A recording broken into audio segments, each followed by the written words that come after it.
नमस्कार मित्रांनो, सर्वांना माहितीच आहे की लाडकी बहीण योजनेचे आतापर्यंत एकूण 7 हप्ते हे महिलांच्या खात्यावरती जमा झालेले आहे। मागील जो हप्ता आहे तो जानेवारीच्या 26 तारखेपर्यंत सर्व महिलांच्या खात्यावरती जमा झालेला आहे। तर आता पुन्हा एकदा अर्जांची ही पडताळणी होणार आहे। त्यामध्ये एक नवीन अट घालण्यात आलेली आहे। तर नेमकी ही अट काय असणार आहे, तर तुम्हालाही माहीत असेल की खूप साऱ्या इतर राज्यातील महिलांनीही आपल्या महाराष्ट्र लाडकी बहीण योजना ह्या योजनेचा फायदा घेतलेला आहे।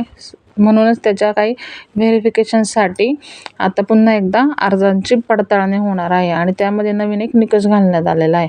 तर निकष हा असणार आहे की ज्या महिलांच्या नावावरती 4 चाकी वाहन म्हणजेच 4 व्हीलर असणार आहे, म्हणजेच महिलांच्या किंवा त्यांच्या पतीच्या किंवा घरातील त्यांच्या इतर सदस्यांच्या नावावरती जर 4 चाकी वाहन असेल तर त्या महिलांचा अर्ज हा बाद होणार आहे। तर तुमच्या नावावरती जर 4 व्हीलर असेल तर तुमचा अर्ज इथे बाद होऊ शकतो।